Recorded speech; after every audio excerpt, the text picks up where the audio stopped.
बिस्मिल्लाहिर्रहमानिर्रहीम। अस्सलाम वालेकुम थर्ड ईयर बिहेवियर के चैप्टर में आज हमारा जो टॉपिक है दैट इज़ कम्युनिकेशन। कम्युनिकेशन हमें पता है कि बेसिकली एक दूसरे से रब्ते का नाम है। Communication is a transfer of information from one animal to another. It requires a sender and a receiver that are mutually adapted to each other. यानी इसके लिए बेसिकली दो रिक्वायर्ड होते हैं ऑर्गेनिज़म्स, जिनमें से एक सेंडर का काम करता है जो सिग्नल्स भेज रहा है और एक रिसीवर का काम करता है जो कि सिग्नल्स रिसीव करता है। लेकिन शर्त क्या है, they are mutually adapted to each other, यानी वो एक दूसरे के सिग्नल्स को रिकग्नाइज भी कर सकते हों। The animals acting as the senders must send a clear signal to the receiver. Communication can occur within the species that is interspecific or between the species interspecific. दो तरह से communication जो है वो की जाती है ऑर्गेनिजम्स के बीच।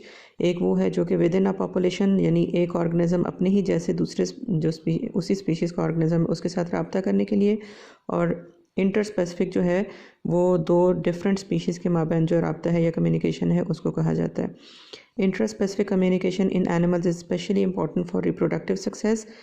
अब इसमें यह है कि मुख्तलिफ जो ऑर्गेनिजम्स हैं, एक ही स्पीशीज़ के, एक ही पॉपुलेशन के मेम्बर्स हैं, अपनी रिप्रोडक्शन को सक्सेसफुल बनाने के लिए मुख्तलिफ तरह की जो कम्युनिकेशन क्लूज़ हैं वो इस्तेमाल करते हैं।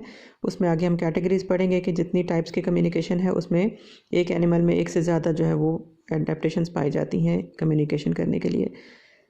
Examples of interspecific communication include warning signals such as the rattle of rattlesnake tail and the skunk's presentation of its hindquarters and tail. Interspecific competition यानी दूसरी स्पीशीज़ के ऊपर क्या इफ़ेक्ट पड़ता है कम्युनिकेशन का, मुख्तलिफ तरह के वार्निंग सिग्नल्स देने के लिए, यानी दूसरी स्पीशीज़ को थ्रेट करने के लिए या उनसे अपना डिफेंस करने के लिए बेसिकली इंटरस्पेसिफिक कम्युनिकेशन की जाती है। अब जैसे जो रैटल स्नैक है उसकी टेल के ऊपर रैटल कंपोजिशन होती है, जिसका मकसद क्या है कि वो उसको जब फ्लिकर करता है या तेज़ी से मूव करता है तो बेसिकली उसका मकसद डराना होता है या एक खौफ या एक थ्रेट पैदा करना होता है। इसी तरह से स्कंक जो है वो अपने फर को और अपने हाइंड क्वार्टर्स यानी अपने पिछले हिस्से और टेल को खड़ा कर लेता है या उसको ह्यूज जाहिर करने के लिए, दूसरों को थ्रेट करने के लिए बेसिकली प्रेजेंट करता है। तो ये इंटरस्पेसिफिक कम्युनिकेशन यानी एक स्पीशीज़ का जो मेंबर है वो दूसरी स्पीशी को थ्रेट करने के लिए या अपने आप को प्रोटेक्ट करने के लिए या अपने आप को प्रीडेटर से बचाने के लिए मुख्तलिफ तरह के जो सिग्नल्स देता है वो इंटरस्पेसिफिक कम्युनिकेशन में ज़्यादा इंपॉर्टेंट होते हैं। Animals use a variety of modalities for communication. अब उसमें हम देखेंगे बेसिकली कम्युनिकेशन सिर्फ एक तरह से नहीं बल्कि मुख्तलिफ तरह के इसमें जो है वो तरीके इस्तेमाल किए जाते हैं। मोडालिटीज़ डिफरेंट होती हैं including visual, auditory, tactile and chemical signals. इन्हीं की हम आगे डिटेल देखेंगे। Natural selection has influence the characteristic of a signal system. उसके बाद आहिस्ता आहिस्ता जैसे जैसे एवोल्यूशन हुआ है एनिमल्स ने उसी के मुताबिक अपने हैबिटेट और अपनी हैबिट्स के हिसाब से मॉडिफिकेशंस इवॉल्व की हैं। Animals have evolve combinations of signals that may be more effective than any single signal. तो इसमें यह है कि एक एनिमल के पास एक से ज़्यादा मोडालिटीज़ हो सकती हैं जिनको वो एक टाइम के ऊपर मुख्तलिफ तरीक़ों से इस्तेमाल कर सकता है। सबसे पहले हम देखते हैं विजुअल कम्युनिकेशन। सबसे कॉमन मेथड है। Visual communication is important to many animals because large amount of information can be conveyed in a short time. यानी एनिमल्स के डिस्प्लेज, एनिमल का जो एग्जिबिट करना है अपने आप को, उनकी मॉर्फोलॉजी, उनके जो बेसिकली विजुअल पैटर्न्स हैं वो सबसे एक कॉमन और सबसे बेसिक है जिसको बहुत कम वक्त में पहचाना जा सकता है उसके कम्युनिकेशन को। सपोज़ कि जैसे एग्जांपल दी गई है रैटल स्नेक की या स्कंक की, तो उनका डिस्प्ले देखकर, उनकी बॉडी के जो है बिहेवियर देखकर ये अंदाज़ा लगाया जा सकता है फ़ौरन कि उनका क्या मूड है। तो विजुअल कम्युनिकेशन जो है वो सबसे जल्दी जो असर करने वाला है। Most animals, for example, cephalopod mollusca, arthropods, and some vertebrates other than mammals with well-developed eyes have color vision. अब ये क्योंकि डे एक्टिव एनिमल्स हैं मोस्टली सिवाय मैमल्स के, तो जो डे एक्टिव एनिमल्स होते हैं उनमें कलर विजन ज़्यादा इंपॉर्टेंट होता है। तो उसमें काफ़ी एग्जांपल्स हैं हमारे पास। एक्सेप्ट मैमल्स जो है वो तकरीबन ज़्यादातर जो हमारे पास वर्टिब्रेट्स हैं और इसके अलावा कुछ जो कैटेगरीज हैं मोलस्का, आर्थ्रोपोडा की, इन वर्टिब्रेट्स के अंदर इनके पास कलर विजन या आइज़ की डेवलपमेंट जो है वो बेसिकली मेच्योर है या हमारे पास अच्छी डेवलपमेंट हुई हुई है, जिसकी वजह से कलर विजन भी उनका बेस्ट कम्युनिकेशन का मेथड है। Many fishes, reptiles and birds exhibit brilliant colour patterns that usually have a signalling effect. उसके बाद कलर विजन काम क्या करता है कि जैसे एनिमल्स के ऊपर, बॉडी के ऊपर कलर पैटर्न्स होते हैं या ब्रिलियंट कलर्स होते हैं, शार्प कलर्स होते हैं, वो मुख्तलिफ तरह के सिग्नल्स दूसरे एनिमल्स को कन्वे करते हैं। आइदर अट्रैक्टिव भी हो सकते हैं या डेटरेंट्स भी हो सकते हैं। Most mammals have plain darker colors and lacked color vision because they are nocturnal as were their probable ancestors nocturnal insectivores। जो mammals के बारे में कंडीशन है वो ये है कि mammals ने क्योंकि nocturnal insectivores जो है उनसे आगे जाकर जो है वो इवॉल्व हुए थे, तो इसमें बेसिकली एक तो उनकी अपनी जो बॉडी के कलर पैटर्न्स है वो इतने शार्प नहीं है, इतने ब्राइट नहीं है। यानी मोस्टली मैमल्स को आप देखेंगे कि वो कलरफुल नहीं होते बल्कि डल कलर्स यानी ग्रे, ब्राउन, ब्लैक या इस तरह की उनकी बॉडी के कलर्स डिस्प्ले होते हैं। तो वजह बेसिकली ये है कि क्योंकि वो डे एक्टिव ज़्यादातर नहीं होते हैं उनके ऑर्डर्स, इस वजह से उनके अंदर कलर पैटर्न्स ना ही इतने ज़्यादा मौजूद हैं वैरायटी में, और ना ही उनके अंदर कलर विजन यानी उनकी आइज़ भी बहुत अच्छी डेवलप्ड इस लिहाज से नहीं है क्योंकि वो नॉक्टर्नल जो है वो एक्टिव हैं। Primates are a notable exception in that they have both color vision and colorful displays। जो मैमल्स में प्राइमेट्स का ऑर्डर है जिसमें मंकीज़ या एप्स या ह्यूमंस वगैरह शामिल किए जाते हैं, उसमें बेसिकली है कि कलर विजन भी अच्छा है और उनकी आइज़ की डेवलपमेंट भी अच्छी है, उनमें कलरफुल डिस्प्लेज भी मौजूद हैं। A visual signal may be present at all times as are the bright facial marking of the male mandrill. इसमें यह है कि हमारे पास विजुअल सिग्नल जो भी एनिमल अपने बारे में देना चाहता है, अपने बारे में दूसरों को अलर्ट करना चाहता है, उसके पास कोई ना कोई सिग्नल फेशियल मार्किंग्स जैसे मैंड्रिल की होती हैं। मैंड्रिल जो है बेसिकली एक बेबून की एग्जांपल है, बिग बेबून आप उसको कह सकते हैं। तो उसमें उसकी बॉडी के ऊपर उसकी फेशियल मार्किंग्स जो है वो दूसरों को अलर्ट कर देती हैं। कोई भी दूसरा एनिमल उसकी फेशियल मार्किंग्स को देखकर जो है वो अलर्ट हो सकता है। The signal may be hidden or located on a less exposed part of an animal's body and then suddenly presented. यानी नॉर्मली एक आम हालात के अंदर वो अपने उन पार्ट्स को जिनके ऊपर वो कोई भी अलार्मिंग सिग्नल्स होते हैं उनको एक्सपोज नहीं करता, लेकिन एकदम जब उसको ज़रूरत पड़ती है तो वो सडनली उनको प्रेजेंट करता है और दूसरा एनिमल खौफजदा हो सकता है उससे। Some lizards such as green anoles can actually change their color through activities of the pigment cells in the skin। यानी कुछ एनिमल्स स्पेशली रेप्टाइल्स के अंदर कैटेगरीज ऐसी हैं लिजर्ड्स की, या कैमेलियन वगैरह भी हम रेप्टाइल्स में देखते हैं कि उनके अंदर कैपेबिलिटी ये है कि वो अपने अंदर स्किन के अंदर पिगमेंट सेल्स की कॉम्पोजिशन बदल कर, पिगमेंट्स को बदल कर अपनी बॉडी का कलर ही लिटरली चेंज कर सकते हैं या रंग बदल सकते हैं अपने। Visual signals have some disadvantages in that various objects in the environment may block the line of sight and or the signals may be difficult to see over the long distances। अब इसके जो नुकसानात हैं या visual signal कहाँ पे काम नहीं करता वो ये है कि या तो बीच में दो एनिमल्स के बीच में कोई रुकावट मौजूद हो, कोई दरख्त हों, कोई दीवारें हों, कोई ऐसी चीज़ें हों जिनकी ज़ाहिरी बात है कि उनके अक्रॉस नहीं देखा जा सकता। तो एक हिंड्रेंस ये हो सकती है कि वो किसी रुकावट के आर पार नहीं देख सकती या कोई कम्युनिकेशन नहीं कर सकती स्पीशीज़, और दूसरा नुकसान ये है कि अगर बहुत दूर मौजूद हो कोई एनिमल तो अपनी सिग्नल्स नहीं दे सकता क्योंकि दूर से देखना इतना जो है आसान काम नहीं है।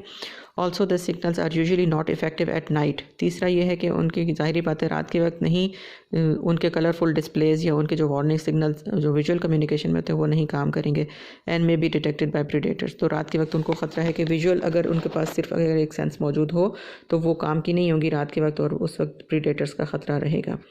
सेकेंड कैटेगरी है एकोस्टिक कम्युनिकेशन, यानी बेसिकली हेयरिंग की या साउंड की जो कम्युनिकेशन है that is called acoustic communication. Arthropods and vertebrates commonly use acoustic or sound communication. These animals must expend energy to produce sounds but the sounds can be used during night or day। अब इसमें यह है कि visual communication की तरह रुकावट नहीं है, दिन और रात किसी भी टाइम पे जब मुख्तलिफ आवाज़ें पैदा करते हैं एनिमल्स तो दूसरे एनिमल्स उसको डिटेक्ट कर सकते हैं, उसको रिकग्नाइज कर सकते हैं। Sound waves also have the advantage of traveling around the objects and may be produced or received while an animal is in the open or concealed। तो इसमें यह है कि इसमें कोई रुकावट भी जो है वो इतना फ़र्क नहीं पड़ता कि मुख्तलिफ जो एक जंगल के एक कोने में एनिमल मौजूद है और उससे अगर फासले पे भी और बीच में काफ़ी दरख्त भी हैं तो इसके बावजूद जो है वो साउंड ट्रैवल कर जाएगी और दूसरे एनिमल को सिग्नल जो है वो क्लियर मिल सकते हैं। सेकेंडली एनिमल वो है जो अपने आप को एक्सपोज किया हुआ है या वो छुपा हुआ है, किसी भी सूरत में वो आवाज़ पैदा करता है दूसरे एनिमल तक कन्वे हो जाएगी। Sounds can carry a large amount of information because of the many possible variations in frequency, duration, volume and tone. अब एनिमल जो है वो एक ही एनिमल मुख्तलिफ तरह की साउंड्स प्रोड्यूस कर सकता है, डिपेंड करता है कि वो अलार्मिंग है या मेट अट्रैक्शन की साउंड है या मुख्तलिफ तरह के सिग्नल्स देने के लिए वो मुख्तलिफ तरीक़ों से आवाज़ें पैदा कर सकता है एक एनिमल। तो डिपेंड करता है कि उसकी फ्रीक्वेंसी क्या है, उसकी ड्यूरेशन कैसी है, वॉल्यूम कितना है, उसकी टोन कैसी यूज़ की है, तो उससे दूसरे एनिमल फ़ौरन पता लगा लेते हैं कि ये किस किस्म के सिग्नल्स देना चाहता है। Acoustic communication systems are closely adapted to the environmental conditions in which they are used and the functions of the signal. तो उसमें वही बात है कि उनकी जो मुख्तलिफ वैरायटी की साउंड्स हैं उन्हीं के ऊपर डिपेंड कर रहा होता है कि दूसरा एनिमल कैसे उसको परसीव करेगा एक सिग्नल को. For example, tropical forest birds produce low frequency calls that pass easily through the dense vegetation. अब ये धीमी या आहिस्ता आहिस्ता आवाज़ें प्रोड्यूस करते हैं जो कि वेजिटेशन में से आराम से गुजर कर दूसरे परिंदों तक पहुंच जाती हैं. Many primates in the tropical forest produce sounds that travel over long distances. Other examples include the calls of territorial birds that sit on a high perch to deliver the signal more effectively than the alarm calls of many small species of birds. तो इसमें यह है कि परिंदे जो है ऊंची ऊंची शाखों पर जब बैठ जाते हैं और मुख्तलिफ़ तरह की सिग्नल्स क्रिएट करते हैं, साउंड्स क्रिएट करते हैं, तो वो ज़्यादा आसानी से ज़्यादा मौसर तरीके से दूसरे बर्ड तक पहुँचती हैं. अलार्म कॉल्स का मतलब यही है कि ऊंची शाख पे बैठ के ज़ाहिर है उसके विजुअल क्यूज़ भी काम कर रहे होते हैं, बर्ड्स देख भी रहे होते हैं. अगर उनको कोई प्रीडेटर आता हुआ नज़र आता है तो वो फ़ौरन ये आवाज़ें मुख्तलिफ पैदा करके नीचे मौजूद जो बर्ड्स की पॉपुलेशन है जो कि सामने नहीं है उनको अलर्ट कर सकता है. Some of the more complex acoustic signals that have been studied are bird songs in human speech. तो एकूस्टिक कम्युनिकेशन की बेस्ट एग्जांपल्स या सबसे हाईली जो मॉडिफाइड एग्जांपल्स हैं वो बर्ड्स की चिर्पिंग साउंड्स हैं और मुख्तलिफ जो ह्यूमन जैसे हमारे बोलने के अंदाज़ हैं, तरीके हैं, मुख्तलिफ हमारे अंदर भी साउंड की वैरायटी पाई जाती है. वो सबसे कॉम्प्लिकेटेड मेथड्स हैं एकूस्टिक कम्युनिकेशन के. नेक्स्ट हमारे पास जो थर्ड पैटर्न है दैट इज़ टैक्टाइल कम्युनिकेशन, यानी टच के ज़रिए से एक दूसरे को कैसे सिग्नल्स दिए जा सकते हैं एनिमल्स में. Tactile communication refers to the communication between animals in physical contact with each other. The antennae of many invertebrates and the touch receptors in the skin of vertebrates function in tactile communication. आपने insects में normally observe किया होगा, जैसे cockroach की simple example ले लें कि उसके एंटीनी के करीब आप जाते हैं या उसको कोई चीज़ टच करती है तो फ़ौरन सेंसिटिव होते हैं और उसको उस सिग्नल्स को टैक्टाइल कम्युनिकेशन के थ्रू फ़ौरन लेते हैं और वहाँ से अपना रिस्पॉन्स जो है वो दे सकते हैं. इसी तरह वर्टिब्रेट्स की स्किन में जो है वो स्कैटर्ड होते हैं टैक्टाइल रिसेप्टर्स. स्किन के किसी भी एरिया में अगर आप अपनी बॉडी को देख लें, टच किया जाए तो फ़ौरन उसका एहसास हो जाता है या पता चल जाता है कि वहाँ पे फीलिंग है. Some examples of tactile communication are birds preening on the feathers of other birds and primates grooming each other. इसमें भी सबसे complicated categories या सबसे जो highly sensitive categories हैं वो birds और प्राइमेट्स की हैं. उसमें यह है कि बर्ड्स जो है वो एक दूसरे के परों को सहलाते हैं अपनी चोंच से और उसमें अपना इजहार करते हैं मुख्तलिफ कम्युनिकेशन का और दूसरे बर्ड्स के साथ एफिलिएशन बेसिकली शो करते हैं. इसी तरह से जो प्राइमेट्स हैं वो एक दूसरे को ग्रूम करके या एक दूसरे के सामने बताते हैं कि क्या उसका डोमिनेटिंग है बिहेवियर, क्या उसका सबमिसिव बिहेवियर है, क्या वो अट्रैक्ट करना चाहता है दूसरे एनिमल को, या मुख्तलिफ तरह से वो उसके सामने बेसिकली ग्रूमिंग पैटर्न्स शो करता है. जैसे इस एग्जांपल में भी फिगर में भी आपको दिखाया गया है कि एक प्राइमेट जो है वो दूसरे प्राइमेट के सामने अपने आप को सबमिसिव शो कर रहा है और उसकी डोमिनेंस को एक्सेप्ट करते हुए उसके सामने एक तरह से झुक गया है या उसको कबूल कर लेता है. लास्ट में हमारे पास है केमिकल कम्युनिकेशन. केमिकल सिग्नल्स के थ्रू या केमिकल्स जनरेट करके एक एनिमल दूसरे तक कैसे अपने पैगाम पहुँचा सकता है. Chemical communication is another common mode of communication. इसमें हमारे पास प्रिमिटिव प्रोटोजोन्स तक के जो एनिमल्स हैं वो भी एक दूसरे से केमिकल्स के थ्रू कम्युनिकेट करते हैं. Unicellular organisms with chemoreceptors can recognise members of their own species. Chemical signals are well developed in insects, fish, salamanders and mammals.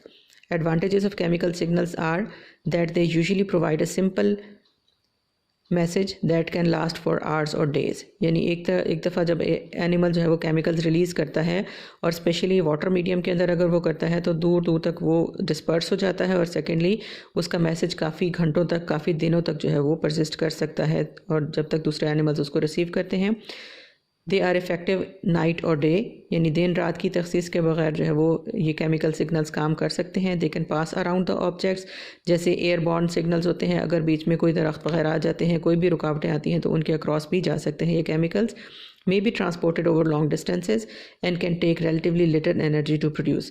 Disadvantages of chemical signals are that they cannot be changed quickly and are slow to act. तो इसमें यह है कि एक ही disadvantage है और ये है कि उसके अंदर केमिकल सिग्नल्स का जो पैसेज है वो आहिस्ता आहिस्ता होता है, डिस्पर्सल उनका स्लो होता है. मीडियम के मुताबिक उनकी डिस्पर्सल होती है कि वाटर या एयर मीडियम जो है वो कितनी स्पीड के साथ उसको डिस्पर्स करते हैं. और दूसरा ये कि इनके अंदर जल्दी जल्दी चेंज नहीं किया जा सकता उसको, यानी एक एनिमल एक टाइम पे जो सिग्नल दे रहा है अगर वो उसको रिवर्स करना चाहता है, अगर वो बदलना चाहता है अपने सिग्नल को तो वो नहीं कर सकता. Chemicals that are synthesized by one organism and that affect the behavior of another organism of the same species are called pheromones. Pheromones basically chemicals हैं जो कि एक एनिमल रिलीज़ करता है स्पेशली अपने ही जो स्पीशीज़ के दूसरे मेंबर्स हैं उनके बिहेवियर को अफेक्ट करने के लिए। जैसे मेटिंग पार्टनर्स होते हैं, मेल अगर करता है फ़ीमेल को अट्रैक्ट करने के लिए तो वो फेरोमोन्स रिलीज़ कर सकता है एक टेरिटरी के अंदर, ताकि फ़ीमेल पार्टनर्स जो कि रिसीव करने वाली है या रिसेप्टिव मोड में है एक टाइम पे, तो वो आकर उसके साथ जो है वो कोर्टशिप बिहेवियर्स कर सके। Olfactory receptors in receiving animals usually detect chemical signals. तो इसमें यह है कि ऑल्फैक्शन की सेंस बेसिकली काम करती है कि फेरोमोन्स को डिटेक्ट करने के लिए सूंघने की हिस्स जो है वो अच्छी होनी चाहिए एनिमल्स के अंदर। Many animals mark their territories by depositing odours that act chemical signals to other animals of the same species.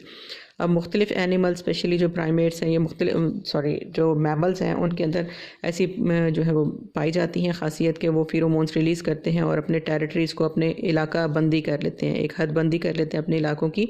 उसको बेसिकली टेरिटोरियल बिहेवियर कहा जाता है और वहाँ पे मुख्तलिफ तरीक़ों से वो ऑर्डर रिलीज़ कर सकते हैं फेरोमोन्स। स्पेशली यूरिनेट कर देते हैं, यानी हर जगह यूरिन स्प्रेड कर देते हैं ताकि पता चल जाए कि उसकी टेरिटरी है और उसके अंदर कोई इंट्रूडर ना आए, दूसरा कोई मेल ना आए डोमिनेट करने के लिए। Many animals mark their territories by depositing odors that act as chemical signals to other animals of the same species.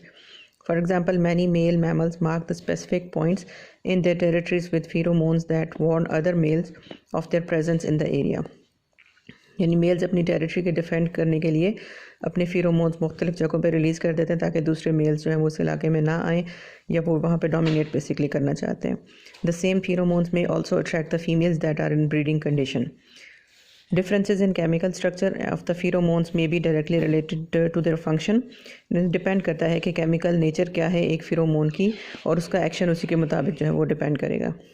Pheromones used for marking the territories and attracting the mates usually last longer because of their higher molecular weights.